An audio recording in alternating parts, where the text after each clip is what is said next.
Welcome to the show, Ashley. Hi, How are you today? I'm good. How are you? I'm good. So, what is your sober date? So, April 4th, 2018. Oh, that's really weird. My recovery date is April 25th, 2018. What? That's awesome. Yeah. Love. What was Wow. going on April 3rd of 2018? So, I found out I was pregnant with my daughter, and about a month prior to April, I found out, and I didn't know how far along I was. I just knew that I had missed a few periods. Anyhow, so I tried to get clean on my own to no avail. I'd go, and this was something um, that went on for years. Like I would try 2 weeks on this, I'd detox, I'd use other substances to come on. It was just like a hamster wheel of toxicity.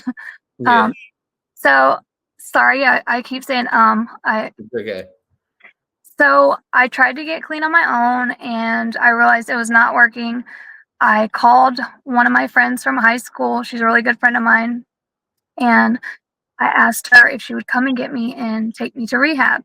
I was finally ready to go. And when you're pregnant, um, in the state of Florida, you can apply for Medicaid, um, and then you can get into rehab for free, pretty much. So that was a perk. That was a plus, a blessing for real. And I called her, and she was like, I'm working. When I get off, I'll be there. So by the time she got there, I had changed my mind. I was like, no, I can't go. I had used and I just didn't want to go. I- Um, and I was really worried about my baby's daddy, like what he would be doing. Yeah, I was really toxic. I was really codependent. And I think a part of me might have been jealous that he got to stay out and do whatever he wanted, and I don't know, I was just really messed up in my head, and I was paranoid and all these other things, so I didn't want to go. But she did not leave. She followed me around. I was literally like pacing around the yard trying to get her to leave, and so she didn't leave me, thank God. She said, I will put you over my shoulder if I have to, but you're going. And so I went, and the rest is history. I've been clean ever since. That's a good friend from there. Very good. Very Yeah. good. To just like, nope, this isn't happening. You're going. I don't care what you say. You're going. Exactly. It's I even exactly what you needed. I ex God knew, you know. And I knew when I called her that she was that type of friend. That's why I called her. I knew she would show up. I didn't know she would put up with my crap like that. I mean, I gave her some hell, but she did. So we're still friends to this day. I love it. And she Yeah. actually shares the same birthday as my daughter, which is really cool. Oh, really? Yeah, That's cool. awesome. So you grew up in Florida? I did. Yeah, born and raised. What was that like? Hmm. Like, Well, like brothers, sisters? yeah, so I have two brothers, one older and one other, yeah, one younger. They're both half brothers. My mom um, is also an addict, so I was taken away from her when I was about 12, and my brother was 8. No, 9. Anyways, we were pretty young, but I was really mature for my age because I had dealt and seen a lot of things. I dealt with and seen a lot of things from my mom using. It got really bad. Like she would go out on binges and just leave us. And this is no hate to her. Like she was an addict, and I didn't understand at the time. I just thought she was just horrible.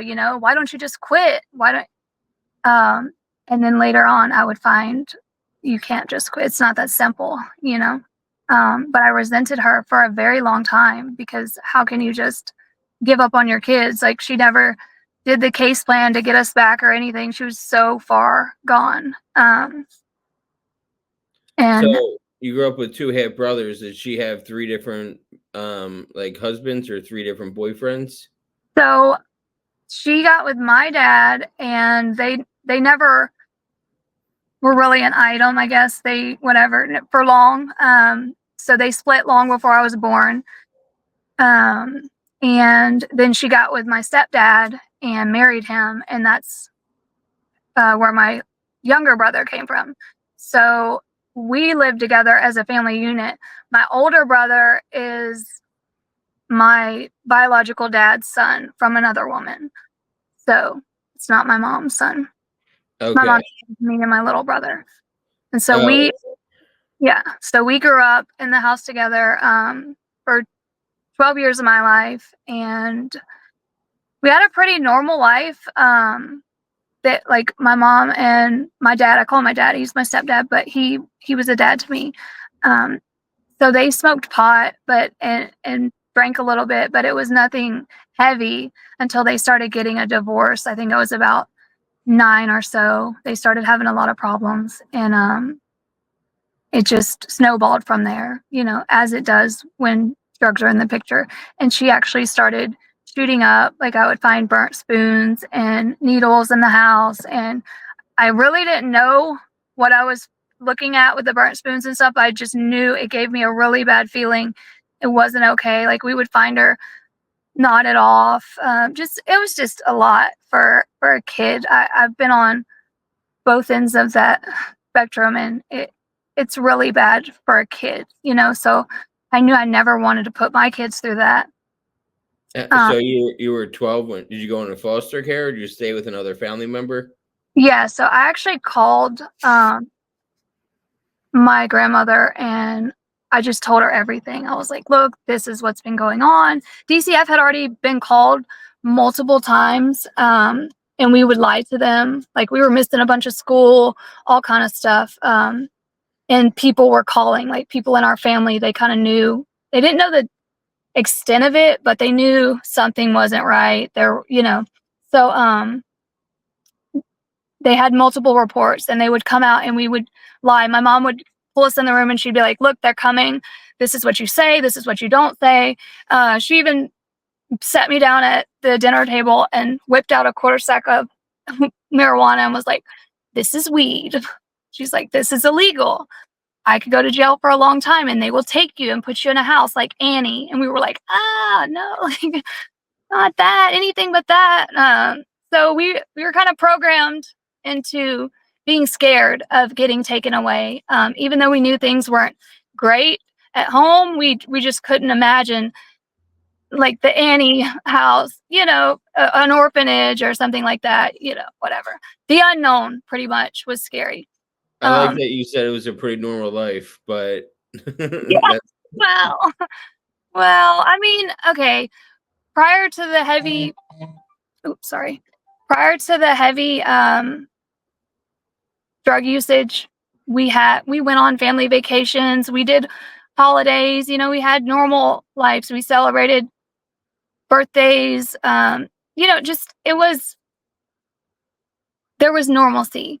Um Now we would come and find, lines on the table sometimes, and we're like, that's not good. We didn't know what we were even finding. We just knew it wasn't good. And like there'd be times where they'd put us in the bath together when we were young.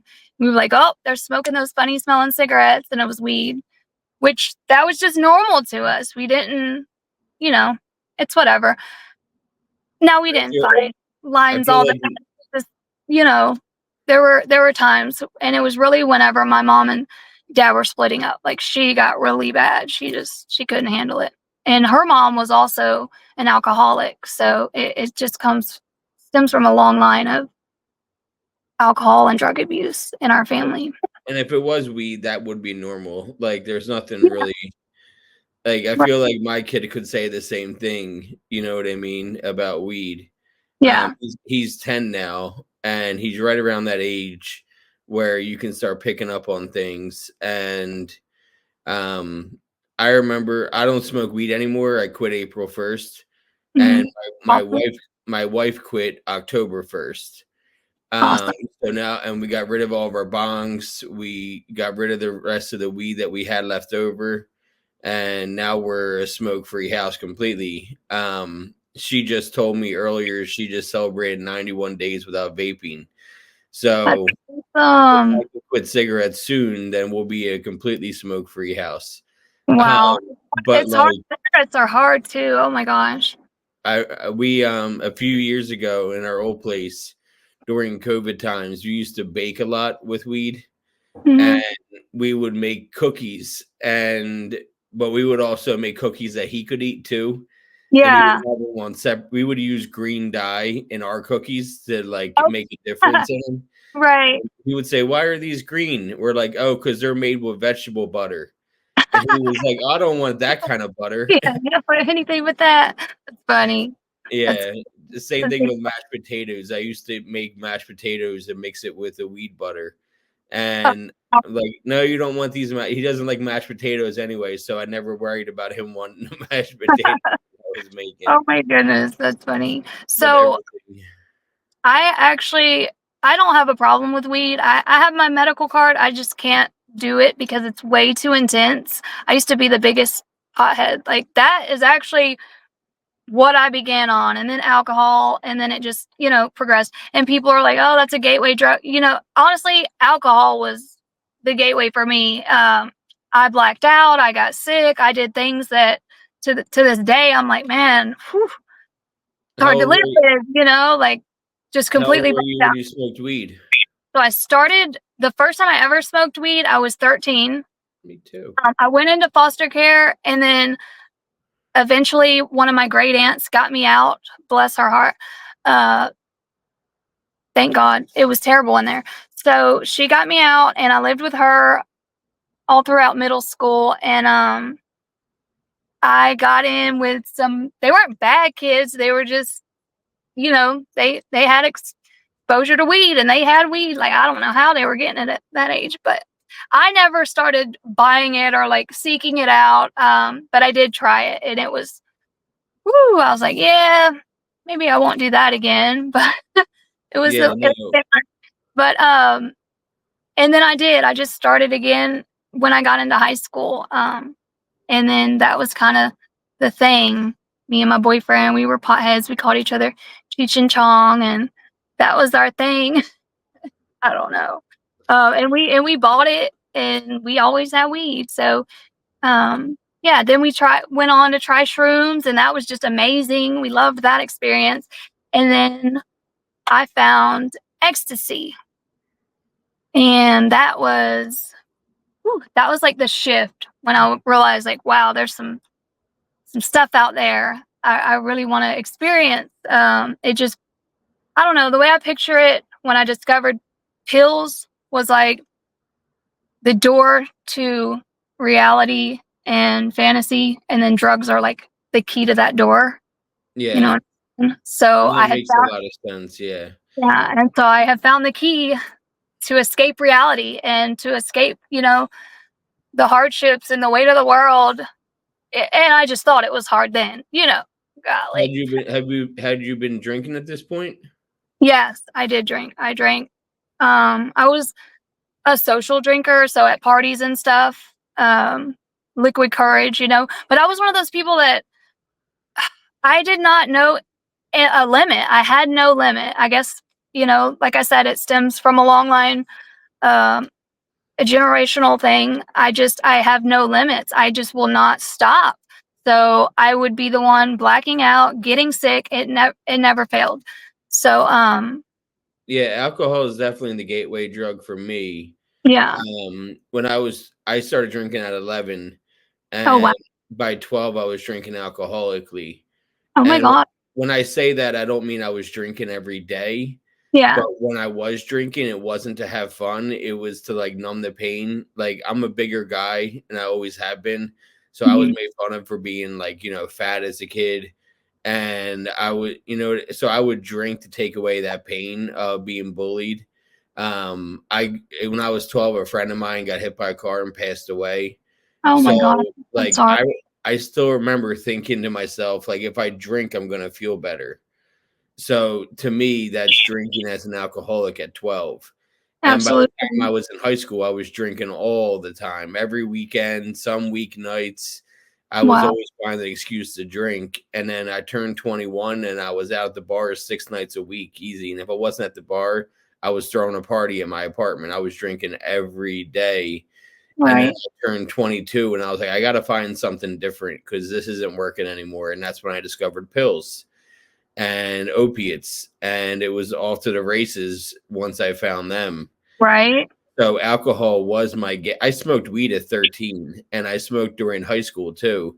But it Right. wasn't like weed stopped working and I had to explore others. It was Right. alcohol stopped working, so I had to explore other options. So I Right. completely relate to the alcohol being the gateway drug into other drugs. It Um, absolutely. and if you go to NA in the literature, it says alcohol is a drug, period. So like that, I believe that. and when I'm in NA, I that's my fellowship that I attend is NA every day at noon, and I introduce myself as JD addict alcoholic because I definitely subscribe to on both of those, Right. and I don't shy away from that. Now it's been 4.5 years without a sip of alcohol for both my wife and I. Congratulations. Thank you. Or 4 years, 7 months, and some change. And so anyway, did you move around at all when you graduated high school, or did you stay put?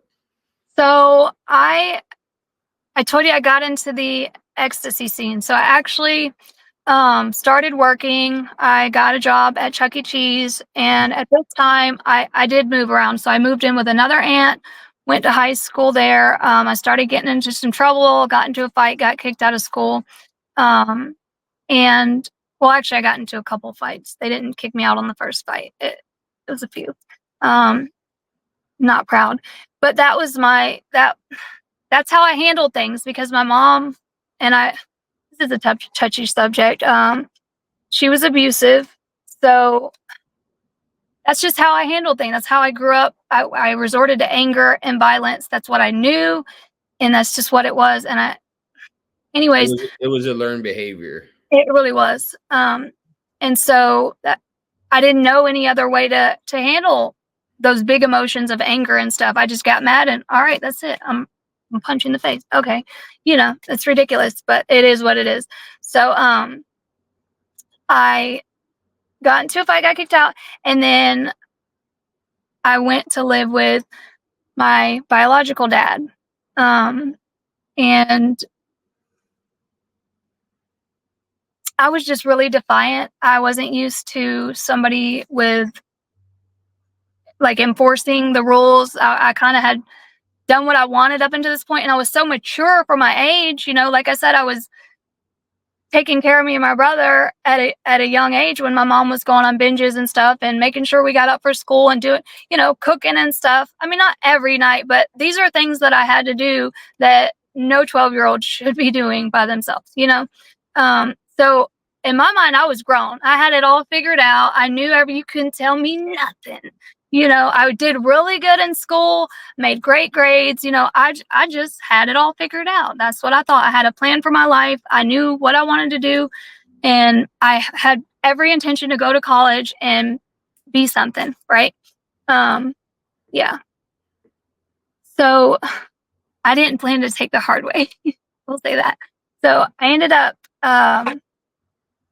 smoking weed, and he did not. And I got caught. He did not like drugs, weed, nothing. So I can't. Were you living with your older brother at the time? That was his biological son? No, I was living with him, his wife, and her daughter. And they had the perfect little family dynamic. And then there was me that was like the ruckus, the chaos in their lives. Like I just came in and just. Like a tornado. He came into the Yeah. house and ripped shit up. Yeah. And looking back, I feel bad because, they did try to give me a really good life. Everybody, like my aunts did as well. I was the problem. God love them. But anyhow, so I started being really defiant. I was working at Chuck E. Cheese, just stacking money, and he was instilling that in me. Like he got me to start a bank account. These things I wouldn't have learned otherwise because nobody had ever taught me how to do anything to be an adult. Like I said, I thought I had it figured out, but I didn't know a damn thing. So he gets me to start this. He's like, "You're gonna have to buy a car. This is what it's gonna be. Like, I will help you, but you have to help yourself." And he was setting me up for success. But then when I got caught smoking weed, um, he kind of I had repercussions, and I didn't like that. I didn't want to be grounded. All that, like, so the since I was grounded, like, the only time I could go out was if I lied and said I was going to work and I just went to a party or something. And I started doing that more frequently, and it was working. Like, I could do what I wanted, but he didn't like my boyfriend, so that was a big deal for me. I was like, nobody's gonna stop me from seeing my boyfriend. We've been dating a few years. Like, I love him. We're getting married. Nobody's gonna stop me from. Oh gosh. So, so, and he was like, no, he's no good. He smokes weed. Like, he's going nowhere in life. Whatever.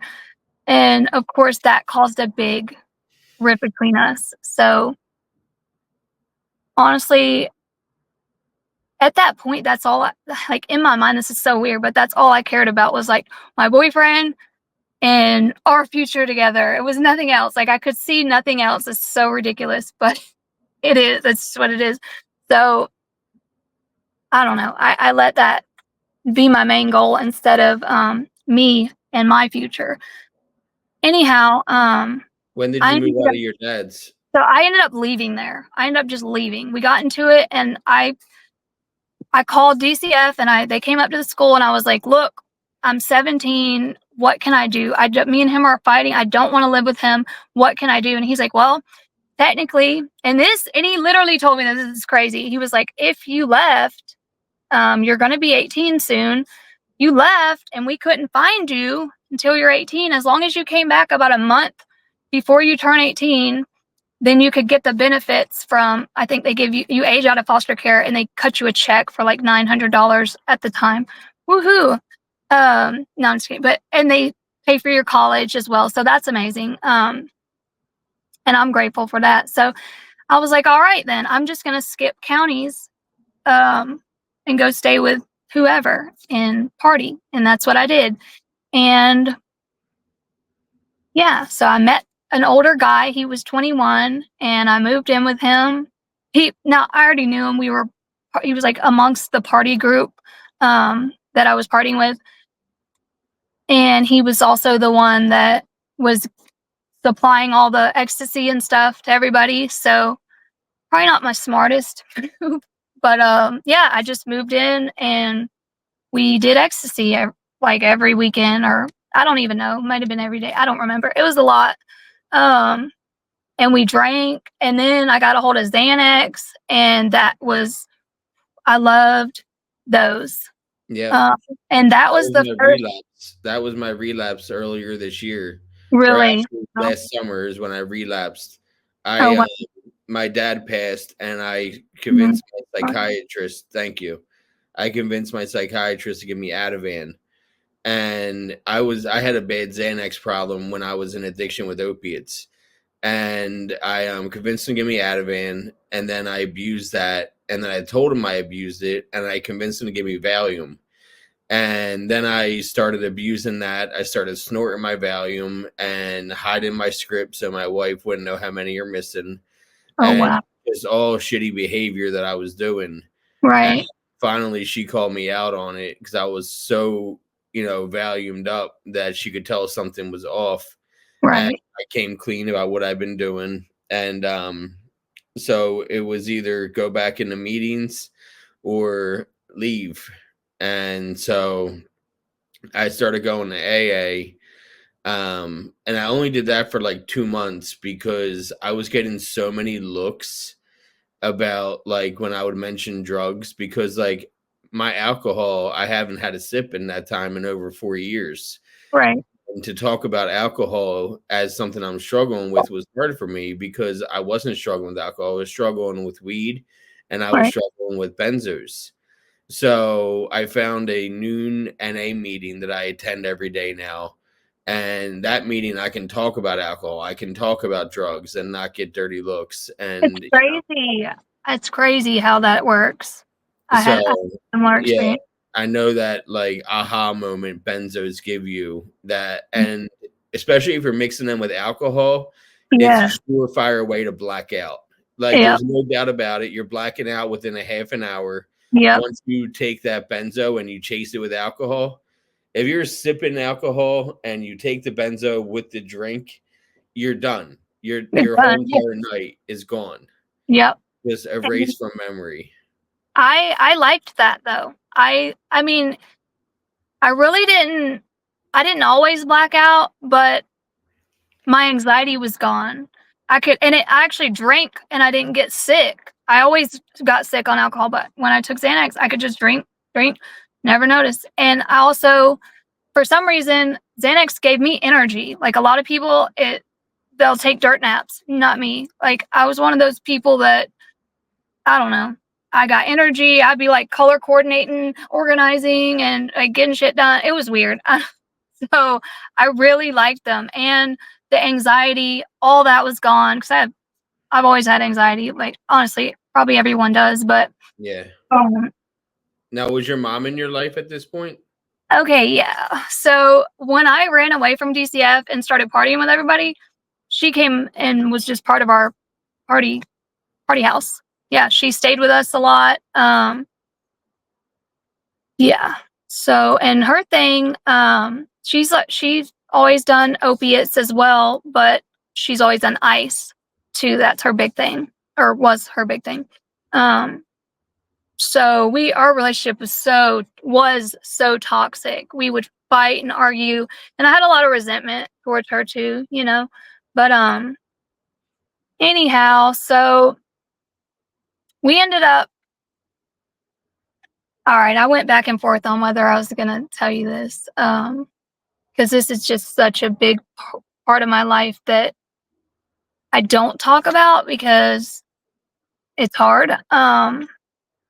So I'm just gonna like sum it up. I'm not gonna delve in too deep because I won't be able to stop crying. Um, we ended up getting pregnant a couple months after me being there. So I found out and I quit everything. I quit everything. Except I smoked weed when I had morning sickness, and I was open with the doctors about that. Now, this is before weed was legal and all that, but she was like, "Look," she's and pretty much told me like it does help with nausea and all that, but Helps you eat too. DCF, yeah, DCF will come because you have failed your urinalysis, your first urinalysis. She said, "So I'm just letting you know, you want to stop, you should do that. You know, they're coming as it is. We have to report that, you know." And I was like, okay. So I just stopped smoking weed. I quit everything. And I was very serious about it. I really didn't want a baby.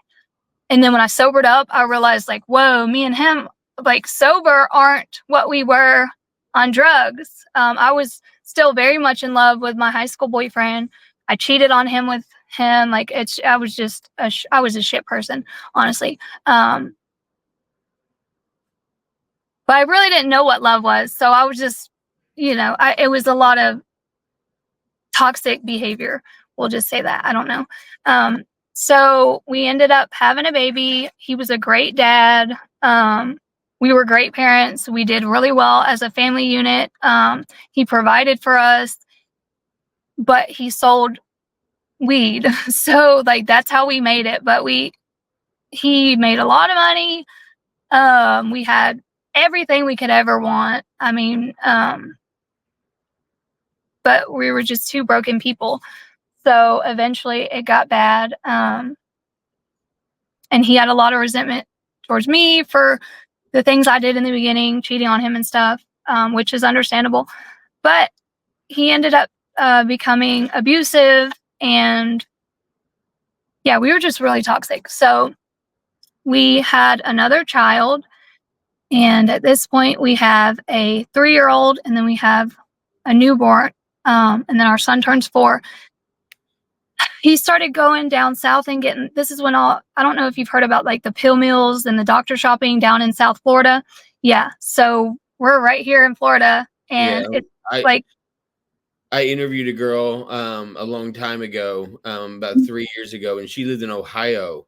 And Mhm. 6 times a month, her and her husband and 2 other people would drive all the way through the night, and 6 times a month, 18-hour Wow. trips, just to go to the pill mills in Florida and stock up and then go back to Ohio and resell them all.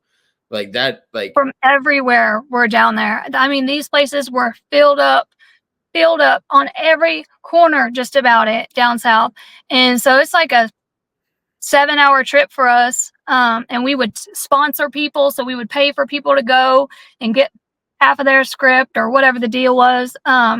We were just everybody was doing it. Everybody, anybody that did pills was part of that, and we'd form groups and go down together, hit different doctors while we were down there, um, pay for people to get MRIs so they could go see the doctor because all you just get a little MRI and you got one little slip disc and that's it. You're getting 280, you yep. know, these I and then 120.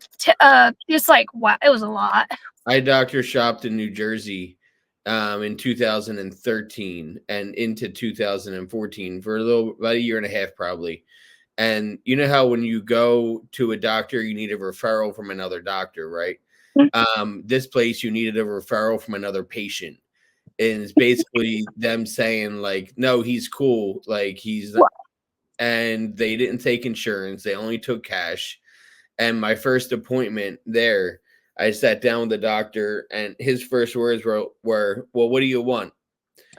And I was like, Wow, 120 30 milligram oxys and 120 Xanax bars.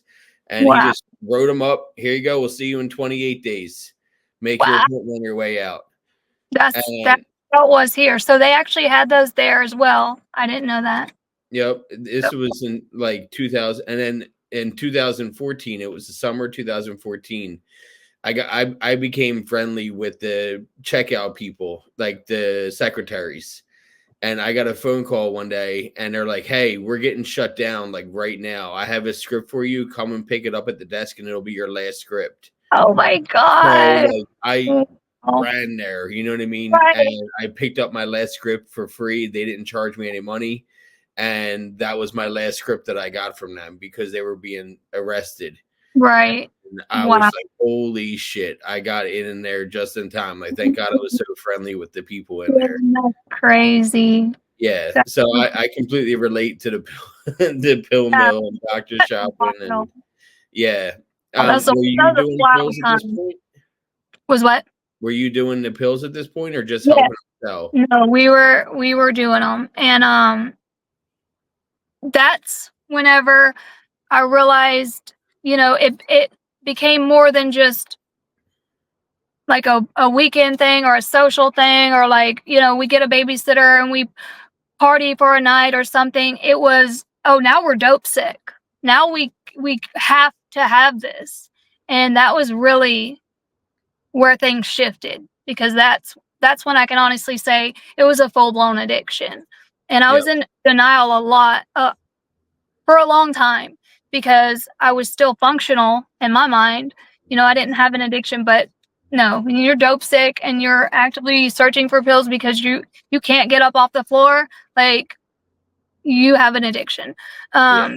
And in my mind, I was still being a good mom and I was still present and this and that, but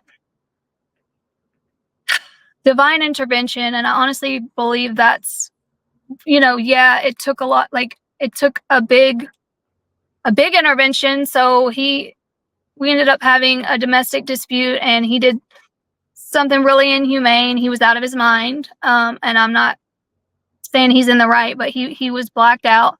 He would black out, like his eyes would completely, it's like you could tell nobody was home. Like Yeah. No, I know it's exactly what you're describing. I've seen it. I've been so it. scary. So the cops were called. The kids were not at the house at the time, but because the incident was so bad, um, they did call DCF, and they came and they placed him with me. He had a restraining order. They were granting me and the kids emergency funds to relocate. Um, and while I was waiting on that, I was My 4-year-old was crying every day because he missed his dad. It was hard. That was the hardest time of my life. And I wasn't using like we weren't using like we were. Like I wasn't addicted to anything. Obviously I didn't even have any money for it. We had lost the vehicle, and also we had one phone, one vehicle, everything at this point, like leading up to this, because that's how possessive he became. Um, anyways, I'm trying not to get too deep into this because I don't want to piss anybody off. What year Or was like this? rumble I don't know anything. how old you are. What year was this So when all I this was was going on? 20, I was 22. Um, and so I'm just going to try to skip most of this. So they ended up coming. I let him come back around, which I was not supposed to do, and visit the kids. And pretty much he was like, we need to be a family, get the kids, get everything on track. I felt hopeless. Like I was not going to be able to do this on my own. I had nothing. I had to quit work because I didn't have a vehicle to get them to daycare and then get me to work and then have somebody come and get us like that every single day. One of my friends from high school, she tried, bless her heart, she tried to help me, and it was just too much. That's too much to ask of anybody. And I couldn't pay them, which she wasn't charging me, but still I felt like I needed to pay her. That's her time, gas, and everything. She had a kid and a life too.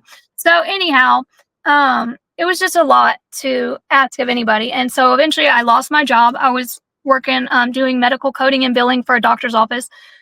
I lost that job. Well, I had to give it up.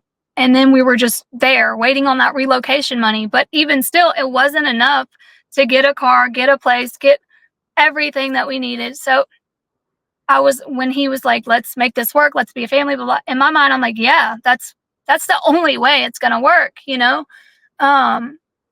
And I had plans in place for the neighbors to call 911 if they seen him. Like I was really scared of him. I thought he was gonna kill me. So uh, anyway, um, the cops, to this day, I don't know who called the cops. I believe that him and his mom had this plan in place to get the kids taken from me, because they knew that if he was caught there, they would get taken. Um, in my mind, I kind of want to believe that he really meant what he was saying, but still, that, probably not. So they came, arrested him. He got bonded out because he had a no trespassing, like he wasn't supposed to be around me. An injunction. And then they came and took the kids the next morning, and I have not seen them since. I won't see them until they're 18, which 2 more years and my oldest will be 18. Um, anyway, so that's when I really went downhill. I tried a little bit, and then I just snowballed. Picked up Yeah, the that's needle. that's the hard part about them taking them away. Like, yeah, maybe they should have taken them away, but Yeah, not exactly. giving you any kind of visitations is what caused you to just spiral out. Like you were functioning barely, Yeah, um, but as soon as they took away your kids, all bets were off, and it's time to put the throttle down and go harder. right. So I had weed in my system. Um, so that they were like, no, you can't visit until you get the weed out of your system. And then I was seeing a doctor for Klonopins. I had a script of Klonopins from like age 18 up. For, like I told you, I had anxiety. Still probably shouldn't have been taking them. It's a controlled substance, but I felt like that wasn't an addiction, but looking back and, hindsight, it was.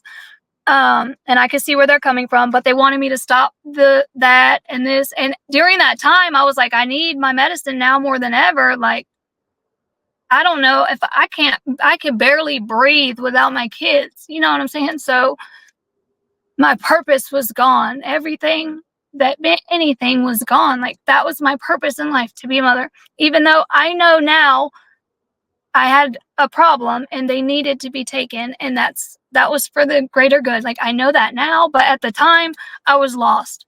I just wanted to numb out. And so I got with another guy. I'd known him for a while, but not romantically. But we got together and he was shooting up. I did not know that. We were together for a while before I called him in the bathroom with a needle, like ODing in the tub, and I was freaking out. I was like, oh my gosh.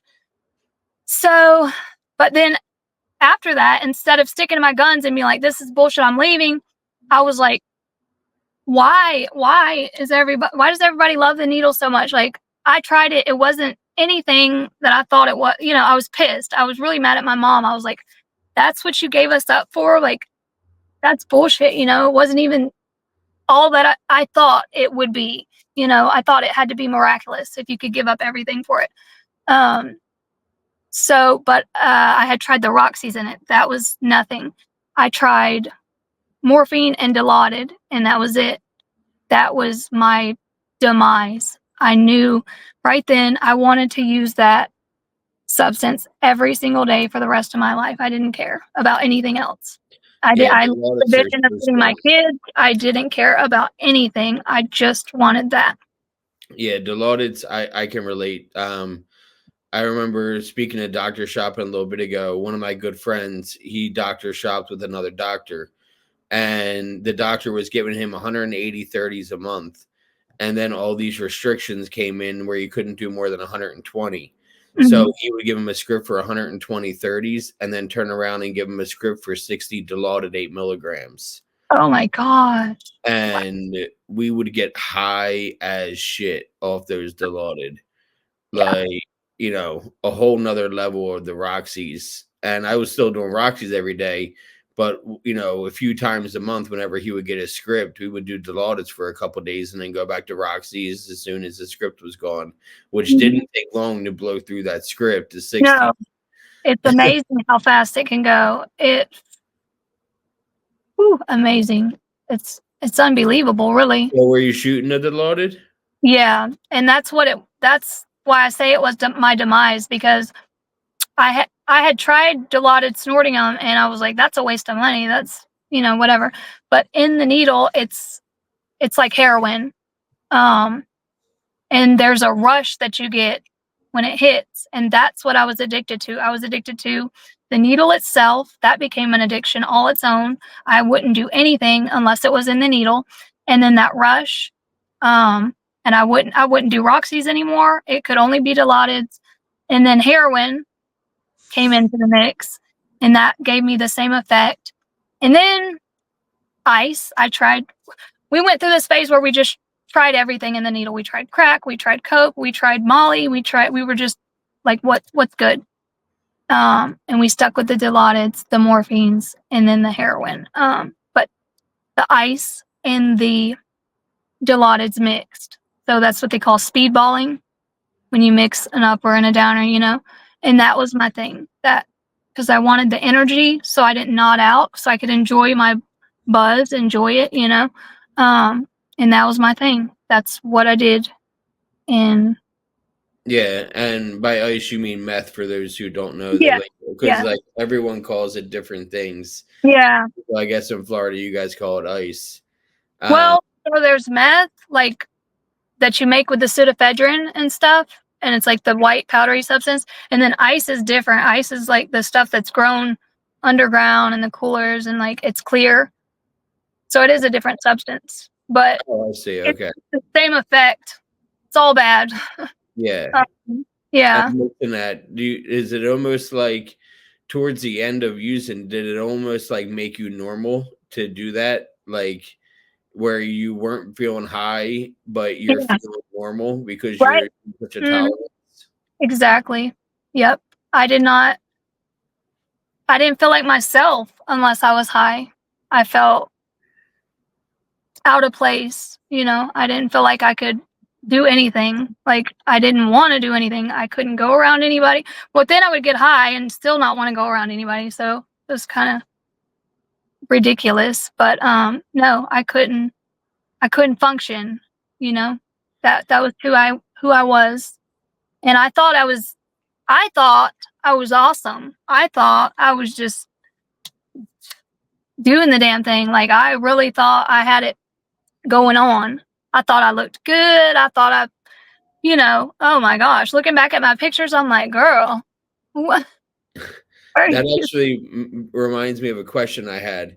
I found your TikTok, and when did you start losing your teeth? Oh, okay. So I actually had bad teeth from a young age. I never went to the dentist when I was younger. And then when I did, I was like deathly afraid of them. I ended up getting braces as a teenager, fixing my teeth. I had a ton of problems. Like I had to have root canals, all this stuff on the back. So I already had issues from a young age. Um, and then learned how to take care of them better and all that as a teenager. Obviously, I started caring about that kind of thing.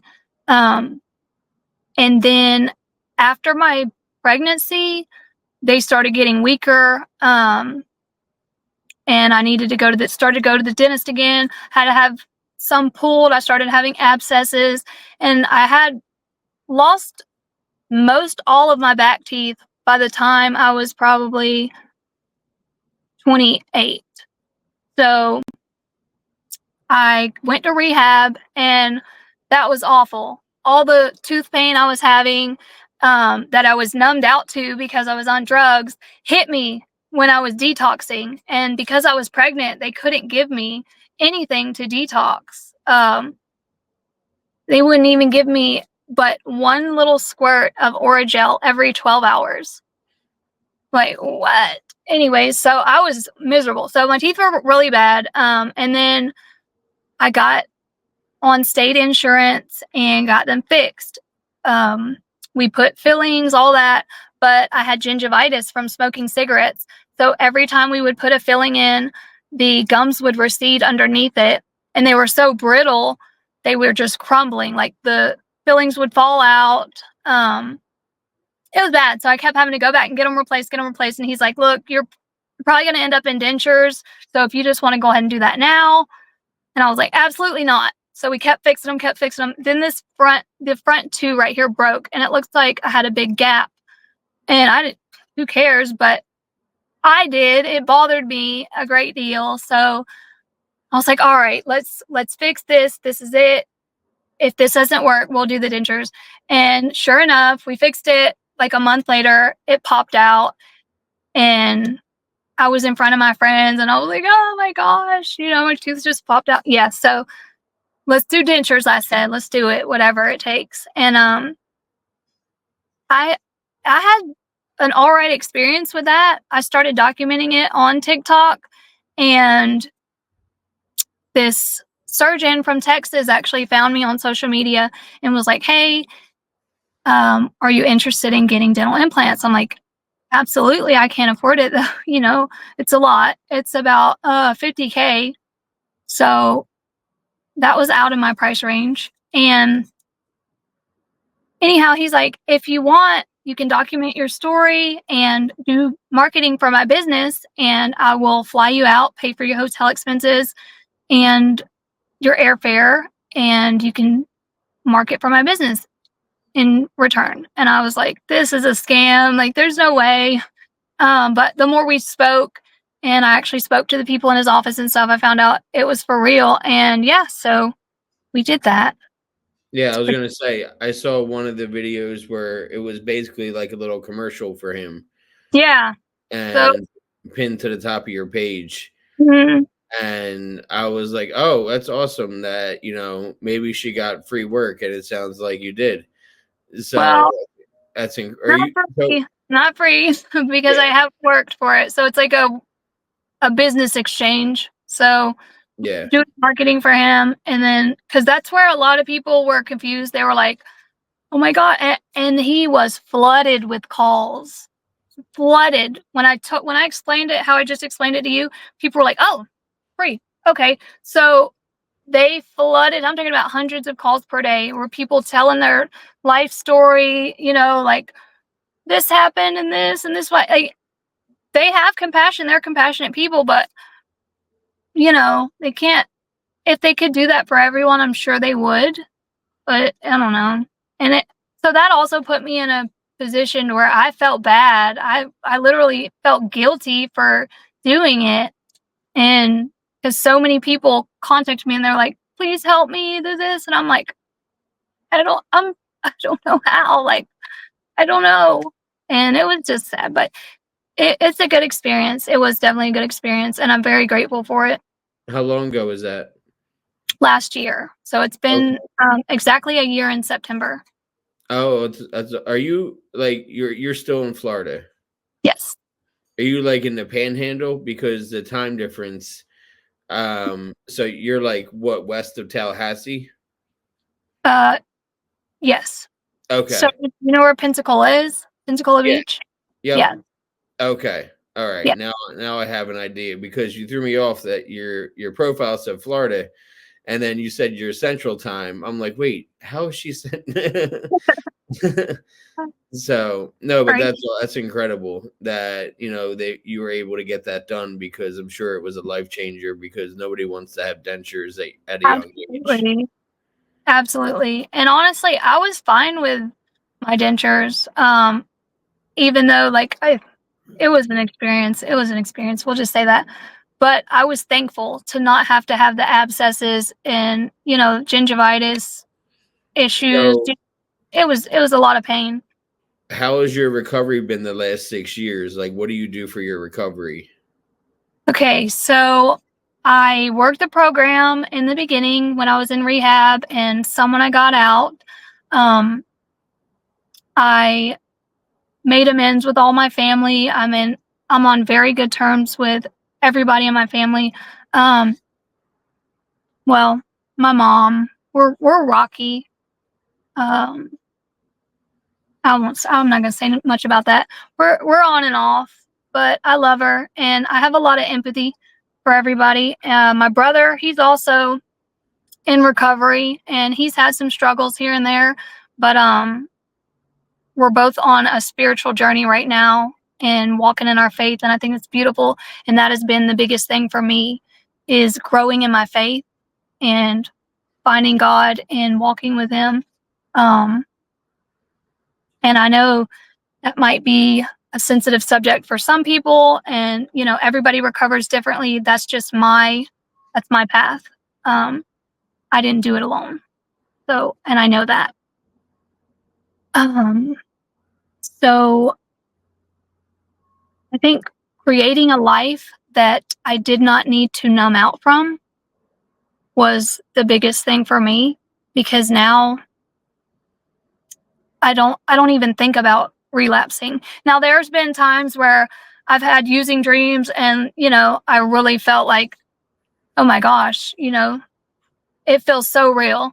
And then there's been other days where I've literally put a whole plan together in my head, like, I can do this one time," and then I'm like, "Whew," you know, hit my knees because that happened, and it's rough that, we have to deal with things like that.